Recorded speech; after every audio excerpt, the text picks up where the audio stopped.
Welcome to Topic 8, Part 2, Disorders of the Hepatobiliary and Exocrine Pancreas Function. Here are the learning objectives. We're going to start with disorders of the liver.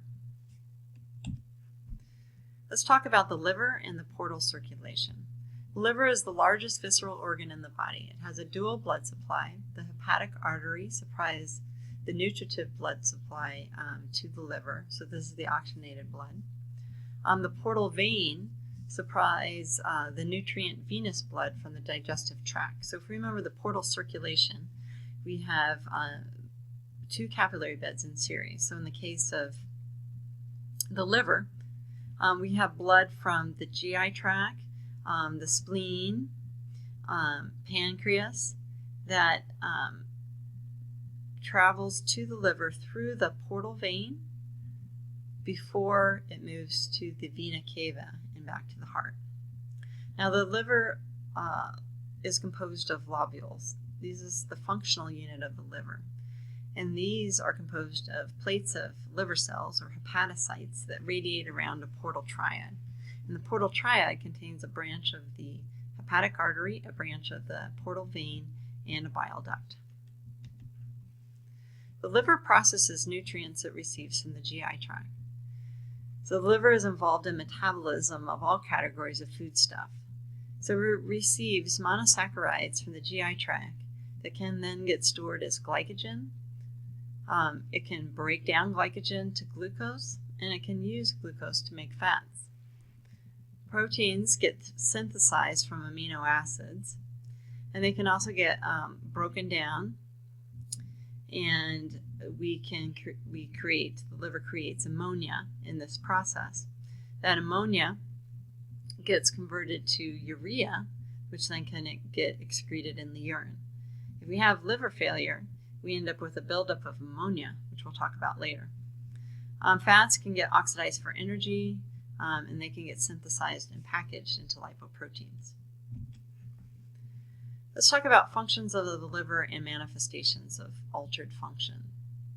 So we have a list of some of the main functions of the liver, and then the manifestations that we would see if the liver was failing and that function was altered.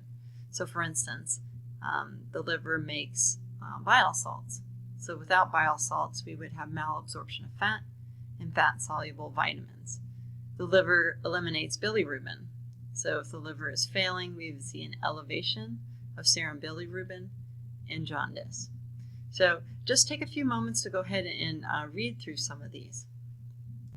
All right, let's talk about bile and bilirubin formation. So bile is essential for digestion and absorption of fats and fat-soluble vitamins. So remember, the liver makes the bile, and it gets stored and concentrated in the gallbladder. Bile is composed of bile salts and bilirubin. Bile salts emulsify the fats, and bilirubin, if you remember, is a byproduct of heme from hemoglobin. So heme gets processed or broken down into free unconjugated bilirubin, which is insoluble in the plasma. Now in the liver, the bilirubin gets conjugated, making it soluble, and then it gets secreted into the bile. Now, about 50% of this goes back to the liver via the portal circulation, and about 50% gets eliminated either in the feces or in the urine. We have increased levels of bilirubin or conjugated bilirubin that will lead to jaundice. So let's talk about jaundice. So jaundice is when we have the yellowish color of skin and sclera and other tissues as a result of high bilirubin in the blood. The type of jaundice can be divided by cause. So prehepatic, meaning before the liver, and this is due to excessive hemolysis. So if we break down lots of red blood cells, then we have a lot of heme, which gets converted to bilirubin. So with prehepatic jaundice, we're going to see lots of unconjugated bilirubin in the blood. Now, even a normal liver can't keep up with all that heme, so we get jaundice. Okay, And prehepatic jaundice, once again, is caused by hemolytic anemia. Intrahepatic jaundice, this is due to failure of the liver to take up and conjugate bilirubin and then secrete it into the bile. Okay, so this occurs with like hepatitis or cirrhosis or liver cancer. So we're going to see both an increase in unconjugated bilirubin because it can't take up as much, and an increase in conjugated bilirubin in the blood. And then finally, posthepatic jaundice is when we have obstruction of bile flow out of the liver. And this can be due to structural disorders of the bile duct, which could be congenital, could be due to tumors, or could be due to gallstones. So here we're going to have a normal amount of a normal hemolysis, a normal amount of unconjugated bilirubin in the blood, but increased amount of conjugated in the bilirubin in the blood because we can't get rid of it. We can't eliminate it because the bile flow is obstructed. Hepatitis refers to an inflammatory process in the liver, which can progress to liver failure. There are many causes, including viral hepatitis, chronic alcoholism, drug toxicity, and autoimmune disorders. Hepatitis can be acute or chronic. One acute form is acute fulminant hepatitis, and this is where we see hepatic failure that progresses from onset of hepatitis symptoms to hepatic encephalopathy within 2 to 3 weeks in persons that don't have chronic liver disease. Causes of acute fulminant hepatitis include acetaminophen toxicity. This is the most common cause. And actually, the normal dose of acetaminophen is closer to the toxicity level than most other drugs. Idiosyncratic drug reactions, which we'll talk about later, and viral hepatitis. The mortality rate with acute fulminant hepatitis is about 85% without transplant and about 35% with transplant.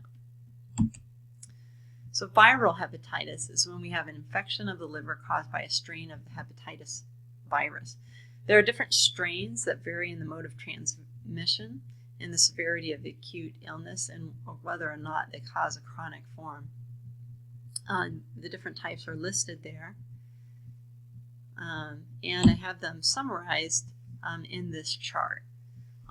Just a couple of things I want to note is B, C, and D have a carrier state, while A and E do not. B, C, and D have a chronic state.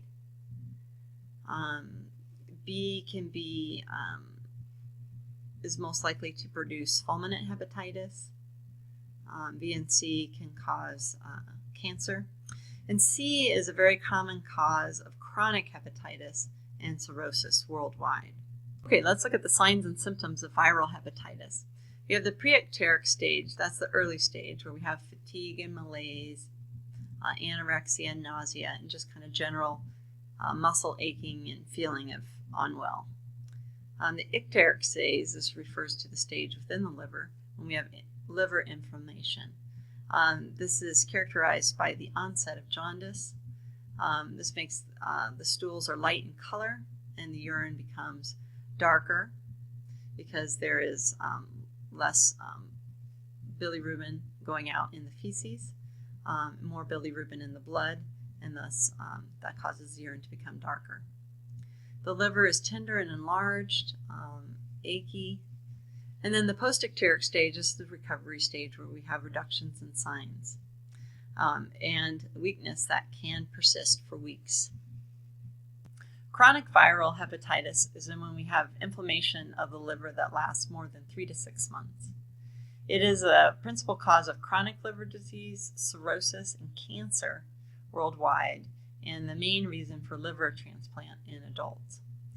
Remember, chronic viral hepatitis is caused by B, C, or D strains. Non-viral causes of chronic hepatitis include autoimmune problems and some medications. Treatment, we can vaccinate against viral hepatitis to help prevent infection. And then if we are infected, though, we can give interferon and antiviral drugs, and then just supportive measures, try and let the liver rest. Intrahepatic biliary disorders. This is where we have disruption of the flow of bile through the liver that leads to cholestasis and biliary cirrhosis. We have two types. Primary biliary cirrhosis. This is where we have chronic liver disease characterized by an autoimmune destruction of the bile ducts. This autoimmune disorder is more common in women, about 40 to 60 years of age. Secondary biliary cirrhosis is due to chronic obstruction of bile flow, and this can be caused by gallstones, cystic fibrosis, which creates that thick, tenacious mucus, and cancer. Drug-induced liver disease. So the liver is involved in the metabolism of many drugs and chemicals. And some drugs that we use routinely can cause hepatic injury. Some through direct predictable injury. These are drugs that are known to have toxic effects, such as acetaminophen, and directly damage the liver in an age and dose-dependent manner. We also have idiosyncratic reactions. These are unpredictable. They're not related to dose, but they could be related to an allergic reaction. And then we have cholestatic reactions. These result in decreased secretion of bile or obstruction of the biliary tree. Some drugs involved in that would be estradiol, amoxicillin, erythromycin. Okay. Alcohol-induced liver disease. This affects approximately 2 million people in the United States. However, only about 15% of alcoholics develop cirrhosis, so it's thought that some genetic and environmental factors may contribute. The spectrum of this disorder includes fatty liver disease on the mildest stage, progressing to alcoholic hepatitis, and finally alcoholic cirrhosis. The first stage, fatty liver, is the initial stage. And this is the impaired ability to oxidize fatty acids causes an increase in fat deposits within liver cells, shown here. The liver becomes enlarged, but it is asymptomatic and reversible with reduced alcoholic intake. A friend of mine growing up, her father was an alcoholic, and he would routinely drink so much, start developing fatty liver, and then quit drinking, let his liver heal, and then start drinking again once his liver healed. So he did eventually pass away, but not from cirrhosis, rather from COPD. Okay. Stage 2 is alcoholic hepatitis. This is where we say inflammation of the liver and necrosis. And it's going to be accompanied by jaundice and fever, hepatic tenderness, pain, anorexia, nausea, ascites, and potentially liver failure. About 10 to 50% of people in this stage can develop mortality, depending on how severe the inflammation is. And in persons that do survive this stage but continue to drink, will progress to cirrhosis in about 1 to 2 years. So the third and final stage is alcoholic cirrhosis. This is where fibrotic tissue replaces normal tissue. The scar tissue starts blocking the sinusoids and the bile caniculi, and little normal function of the liver remains. Non-alcoholic fatty liver disease. This is liver disease that has the potential to progress to cirrhosis and liver failure due to causes other than alcohol. Some factors that are associated with it include obesity, type 2 diabetes mellitus, metabolic syndrome, and hyperlipidemia. This can result in patients can be asymptomatic, or they might have fatigue and discomfort in the right upper quadrant. They have mild to moderately elevated serum levels of liver enzymes. They may have hypoalbuminemia, Okay, as the liver starts to fail, it's not producing as much albumin. And hyperbilirubinemia, so high bilirubin in the blood, can also occur. Cirrhosis. This is the end stage of chronic liver disease in which we have progressive destruction of the liver that leads to liver failure and extensive diffuse fibrosis. Fibrosis can constrict the liver, and this leads to interference with the blood supply through the liver and portal hypertension, and obstruction of bile flow, and cholestasis, loss of liver cells, and liver failure. Okay, as we mentioned, some of the general causes of cirrhosis include the alcoholic liver disease. In the U.S., this is the most common cause of cirrhosis. Viral hepatitis, this would be a more common cause in underdeveloped countries. Non-alcoholic fatty liver disease, biliary cirrhosis, long-term exposures to hepatotoxins, and hemochromatosis, in which we have an excessive buildup of iron that can damage the liver. Manifestations of cirrhosis. They are variable, and they can range from being fairly asymptomatic but swollen liver to a full-on hepatic failure. Common signs and symptoms include fatigue, anorexia, weight loss, cachexia, or that muscle wasting, and abdominal pain. Late manifestations are related to portal hypertension and liver cell failure, and it can include splenomegaly, ascites, and peripheral edema, portosystemic shunts, bleeding and bruising, jaundice, and hepatic encephalopathy. Okay, let's look at portal hypertension. So the main cause of portal hypertension is cirrhosis, in which we have bands of fibrous tissue that constrict and distort the liver. That leads to increased resistance to blood flow, and that's going to lead to increased pressure in the portal vein. Now, some consequences of this increased pressure in the portal vein is the development of collateral channels between the portal and the systemic circulation.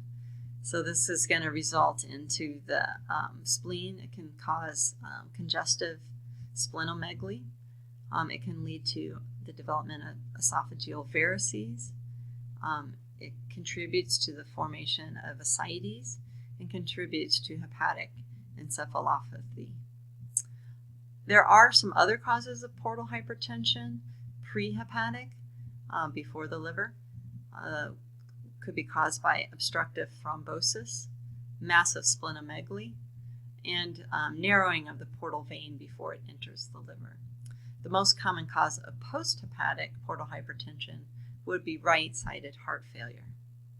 But most causes of portal hypertension are cirrhosis, intrahepatic. Let's look at the manifestations of portal hypertension. Okay, we have splenomegaly. So this is a result of increased blood pressure in the splenic vein, and this is due to that portal hypertension. That blood then backs up into the splenic vein. Congestion of the spleen is going to lead to anemia, leukopenia, and thrombocytopenia. That thrombocytopenia can lead to bleeding. We also have portosystemic shunting of blood and the development of collateral channels. This can lead to those esophageal varices, hemorrhoids, caput medusa, and we'll talk about these in a minute. We can also get shunting of ammonia. So remember, if the liver can't process the ammonia into urea or can't process other toxins, we get ammonia and toxins, and they get shunted into the general circulation, and it causes hepatic encephalopathy. And then increased pressure within the peritoneal capillaries is going to force fluid out, resulting in ascites. Okay, let's look at those portosystemic shunts and esophageal varices. So once again, we have increased pressure in the portal vein that leads to the development of collateral channels between the portal and systemic veins that supply the lower rectum, which can result in hemorrhoids, the esophagus, esophagus, which can result in these esophageal varices, and umbilical veins, which can result in the caput medusae, which are dilated veins that are seen around the umbilicus. Now, the esophageal varices, they're very distended and thin, and they're really near the surface of the mucosa, and they can relatively easily rupture, and this can cause the vomiting of blood and hemorrhaging. So this, if they do rupture, this has a pretty high mortality of about 30 to 60%. Okay, let's talk about how ascites develops with cirrhosis. So once again, ascites is the accumulation of fluid in the peritoneal cavity. And there are kind of three main things that contribute to the development of this fluid in the peritoneal cavity. Number one, we have portal hypertension. So with portal hypertension, we have increased hydrostatic pressure in the portal circulation. This is going to push fluid out into the peritoneal cavity, resulting in ascites. We're also going to have a decreased oncotic pressure. Okay, so the liver is not making enough albumin. That's going to lead to decreased oncotic pressure, which, remember, is the main pressure holding fluid in the blood. So fluid is going to shift out into the peritoneal cavity. Additionally, we have decreased blood volume plus reduced inactivation of aldosterone and ADH. So this is going to lead to increased levels of serum aldosterone and ADH in the blood, okay, because the liver is not inactivating them. And that's going to lead to increased sodium and water reabsorption, which we are then just going to push out into the peritoneal cavity. The increased sodium and water retention can also lead to systemic edema, as can the decrease in plasma oncotic pressure. The portal hypertension, though, is going to be related only to the ascites. Liver failure may result from sudden massive liver destruction in the case of fulminant hepatitis, or may result from progressive damage due to chronic liver disease. We have to lose about 80 to 90% of the functional capacity before hepatic failure occurs. So there's a fair amount of extra, function, if you will, built in. Manifestations result from the loss of liver function and the portal hypertension. So I've summed up, first this chart. Okay. So this figure from your book just summarizes the main manifestations of liver failure. I have also summarized them in text on the following slides. You should take a minute. I won't read this to you. Take a minute to go over this slide and then turn to the next slides, and we'll see it there in print. Okay, so let's go through why these different manifestations occur.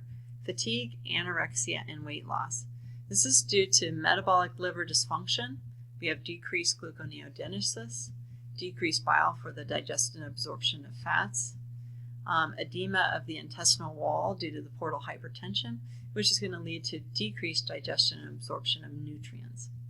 Ascites, remember that was due to the portal hypertension, the elevated aldosterone and ADH, the decreased serum albumin level, and additionally we get lymphatic obstruction in the liver, which contributes. Generalized edema is going to be due to elevated aldosterone and ADH levels and decreased serum albumin level. Esophageal varices is due to portal hypertension and collateral circulation. Splenomegaly is due to that portal hypertension. Anemia is due to decreased absorption and storage of iron and vitamin B12 malabsorption, along with the splenomegaly and the bleeding. We're going to lose some iron through bleeding. The increased bleeding is due to decreased absorption of, vitamin K, decreased production of clotting factors by the liver, and thrombocytopenia. Hepatic encephalopathy, tremors, confusion, and coma.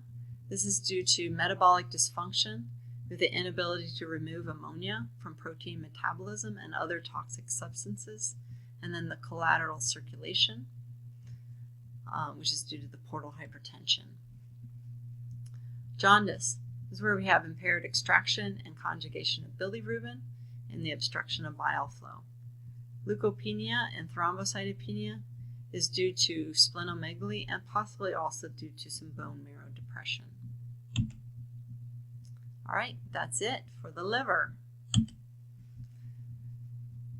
All right, let's talk about disorders of the gallbladder and the pancreas. Cholelithiasis, or gallstones. This is caused by precipitation of substances in the bile. Gallstones may form in the bile ducts, the gallbladder, which most do, or the cystic duct. Most gallstones are composed of cholesterol. Some gallstones are composed of calcium stones with bile pigment, and some are of mixed content. People with gallstones often have no symptoms until they obstruct the bile flow or cause inflammation within the gallbladder. Small stones can be silent and can get excreted in the bile, or they may produce some symptoms of indigestion or some biliary colic. Large stones are more likely to obstruct the flow of bile. This could be in the cystic duct or the common bile duct, and this is going to lead to jaundice and biliary colic. Biliary colic occurs when a gallstone temporarily blocks the bile duct, and this causes severe pain in the upper right quadrant or epigastric area, which can be referred to the subscapular area. Pain is usually abrupt in onset, and it increases in intensity and persists for about 2 to 8 hours until the gallstone travels on. Okay, some of the factors that contribute to gallstone formation. We can have abnormalities in the composition of the bile, too much, say, cholesterol, stasis of the bile, inflammation of the gallbladder. There are various risk factors for the formation of gallstones. The more common types of gallstones are cholesterol stones. And risk factors associated with these are being female. Female are twice as likely to develop stones as males. Obesity, 2 or more childbirths, the use of oral contraceptives or estrogen supplements.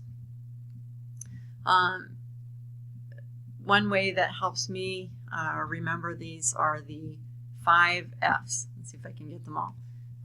Female, fat, fertile, 40, over the age of 40, you're more at risk, and then fair-skinned.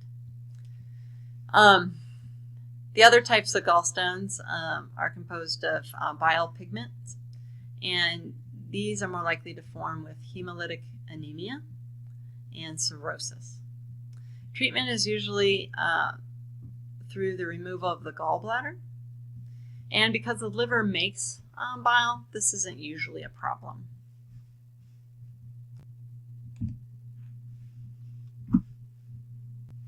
Acute cholecystitis. This is where we have inflammation of the gallbladder, usually caused by gallstones blocking the cystic duct. This results in a sudden onset of upper right quadrant or epigastric pain that's often associated with mild fever, anorexia, nausea, and vomiting. This attack usually subsides within 7 to 10 days, but it often can reside within 24 or subside within 24 hours. It also can result in an elevated white blood cell count and mild elevations of serum liver enzymes and bilirubin. We can also get cholecystitis without gallstones, and this is usually due to sepsis, trauma, or infection.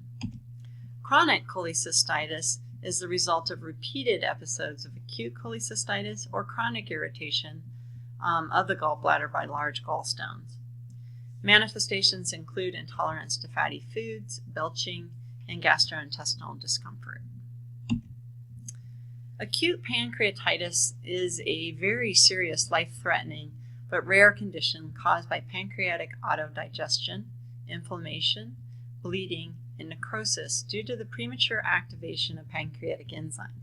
Now remember, the pancreas produces enzymes for the digestion of all categories of foodstuff. It secretes, normally they are inactive enzymes. Trypsinogen is an inactive enzyme, inactive protease, that normally gets activated by brush border enzymes within the small intestine. Once trypsin gets activated, then it activates the other enzymes. So normally the pancreas should be releasing non-activated enzymes that would not be damaging to the pancreas. But what can happen is sometimes those enzymes can get prematurely activated, and then they can destroy the pancreas. The most common causes of this are gallstones. So gallstones can cause the reflux of bile into the pancreatic duct, and this can activate trypsinogen. And then alcohol can stimulate increased secretion of pancreatic enzymes, and then it can block their outflow into the small intestine by causing contraction of the sphincter of Oddi, and then that can activate those enzymes. The diagnosis is based on the presence of 2 or more of the following: severe epigastric or abdominal pain, which radiates to the back, chest, or flank areas; serum amylase, that's one of the pancreatic enzymes, or lipase, and another one, greater than 3 times the normal limit; and classic signs on abdominal imaging. Other manifestations include increased white blood cell count, hyperglycemia, hyperbilirubinemia, fever, tachycardia, hypotension, respiratory distress, and abdominal distension.